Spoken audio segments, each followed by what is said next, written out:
name's John Mcconal. I work with Star Telegrams. How did a man born in a small town in West Texas rise to prominence at one of the state's most storied newspapers? How did he come to play a part in one of America's greatest tragedies? What stories lie within his books? And why did he walk across the state to uncover them? Join us as we unravel the remarkable story of John Mcconal, a true Texas legend. John Mcconal was born in Pecos, Texas, but it was Glen Rose where his roots took hold.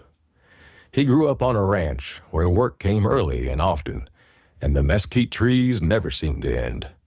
But even then, his mind wandered beyond the horizon. I was raised out in West Texas. I was raised on an old ranch, and I read everything I could, and I'd read about guys over in England packing a knapsack and taking out and walking, and they'd always have a big adventure. And I always thought, God, what a wonderful thing I'd do. He devoured books, stories of men crossing countries with only a knapsack in their thoughts. He dreamed of adventure, of walking great distances, and most of all, of writing. Did John tell you how he became interested in writing, Jane? He loved to read, and I know he had two English teachers that encouraged him. In high school, or? I think they were, I know one of them was in high school, and I'm not sure about the other one, but I think both of them encouraged him to write. And I think it, honestly, I just think it came natural to him. He really enjoyed reading, he enjoyed expressing his thoughts in writing. And one thing that I thought was always funny, he told me he had hoed enough mesquite trees, he didn't want to do that the rest of his life. Encouraged by his English teachers and driven by a need to understand people, John traded the plow for a pencil and set out to find stories worth telling. John Mcconal's career didn't begin with fame or front pages. It began in small Texas towns, meeting everyday people and talking face to face. When I worked at the Star Telegram, I was one of the few columnists that I felt like I had to be there and meet this person and see them and look them in the eye, you know. And I guess 95% of my columns, I actually went to the scene that I was writing about. I did not like to interview people over the telephone. I think being out with nature like this, so it just...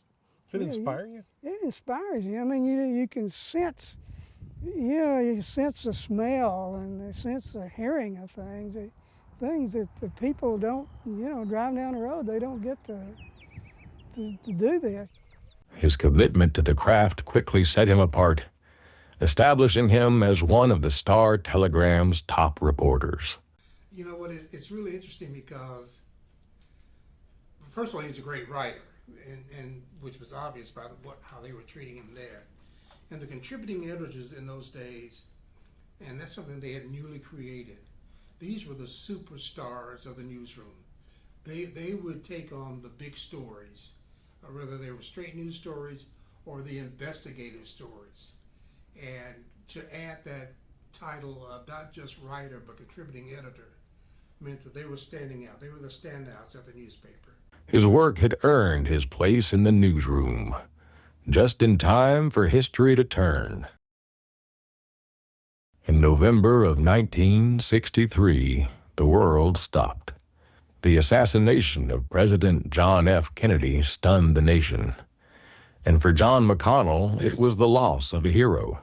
Well, what was your impression? I mean, what were you going through at this point? The president had been shot, and then come Sunday, the accused assassin's been shot. What was going through your mind? Oh, I was like everybody. I was just in a state of shock. I mean, it was just absolutely. I couldn't. When Kennedy was killed, I just. I don't know. It was my hero, So. History was unfolding, and John Mcconal would soon find himself not just a witness, but a quiet participant. I went to work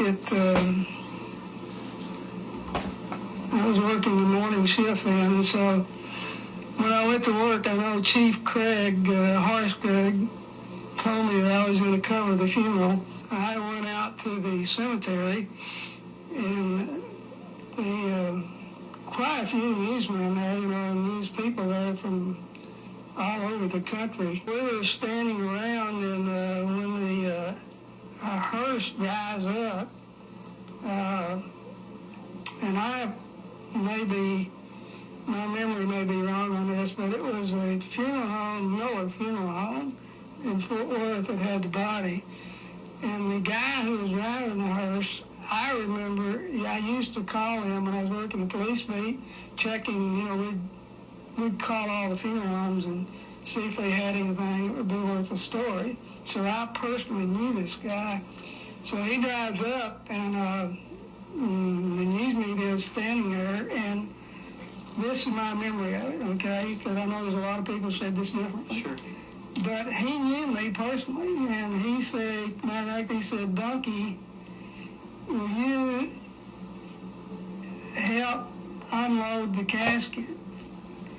And then he said, we need some pallbearers. Do you think the news media would be pallbearers? And I said, yeah, I'm sure they would be if you asked. And so I remember helping unload the casket, and then I remember this guy saying, would y'all be pallbearers? And so 8 of us stepped forward and said, yeah, we'll be pallbearers. But yeah, he and all there were no pallbearers.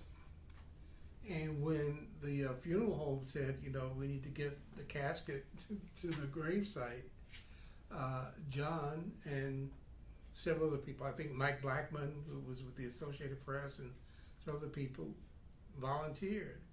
And of course, in that famous photo of his casket being carried, John is right there. And so he'll have that memory, or we'll have that memory from now on. When John retired from his storied career at the Star-Telegram, his writing was far from over. In fact, some might have said it was a first step to some of his finest work. But this is no ordinary band of rambling men out on a road trip. You see, John prefers an old-fashioned form of transportation, his own 2 feet. Heard right, John Mcconal's lifelong dream is to walk across Texas.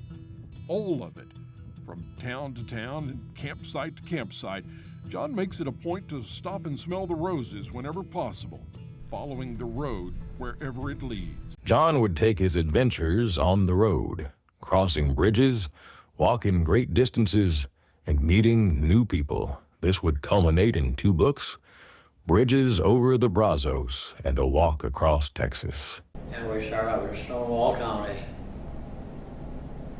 and traveled by road as close to Nebraska as we could, and crossed 62 bridges, traveled 4,000 miles, not all at once, but on several different trips. And there's a story in every one of those crossings. How's it been walking? I mean, is it difficult? Well, yeah, particularly out in the Panhandle, the wind was about 1 week. The wind was from the south, and it was hitting about 30 miles an hour. Like to blow you over, huh? And the trucks that go by, it would really almost knock you down. We had heat that I couldn't believe. That's the reason we did it. Supposedly in October, it wouldn't have the heat problem, but it got up to 98 one day. Seems John has written more than just newspaper articles, and this long, foot-blistering journey just may turn up between the pages of a book. I take notes to remember it all, yeah, particularly the scenery, and when I meet a person, I will write a description of them. But I write this down, and then when I go back and start writing the book, I will have these notes, and it's just like being there, and it really facilitates my writing. So the book hopefully will be out next spring, and the title of it will be A Walk Across Texas. He was a man living his dream, walking across Texas, finding adventure and giving people a look at Texas through his eyes. But he kept expanding. He was writing books. He wanted to tell the world about the nature that he understood and knew, the heritage that he had, those bridges across the Brazos that he wrote about, the walk across Texas. He wanted people to feel some of the things that he had felt. It's just being a part of this state and this culture. Out where every sunrise promises a new adventure and every sunset marks a chapter's end. How many 69-year-old men can say that they've walked 450 miles, across Texas? So it gives you a good feeling about yourself. And gosh, you think, man, this is wonderful, So I really felt like I've been blessed by being able to do that. John Mcconal's legacy contains more than we could ever fit into an exhibit. He was a storyteller. Well, he always said everybody has a story if you just sit and listen. He told those stories so well that, they would grip the heart, if you will. I mean, they got your attention and you couldn't let it go. He took a skill and developed it into an art. He was a man who followed his dreams. And I always wanted to work with stuff telegram. Being in West Texas, the stuff telegram used to be a very strong paper in West Texas, and I was literally raised in the stuff telegram, so it was the paper that I just dreamed about one day going to work for. Thought, God, what a wonderful thing I'd do to walk across a part of Texas. You heard right. John Mcconal's lifelong dream is to walk across Texas. All of it. And he became a part of history. But perhaps more than anything, his legacy is in the lives he touched, through the paper and in person. John was this guy who had this big heart. Now, he was short in stature, but his heart was bigger than he was in many ways. He had a love for humanity. He had a love for nature. He had a love for things that God had made. And it showed. It showed not only in how he treated his colleagues and other people that he would run to, and the subjects of some of his reports. I mean, he cared about what he wrote about, and that came out in his writings. I mean, even in the early days of just straight news reporting, long before he started to be a columnist, those things showed in his character.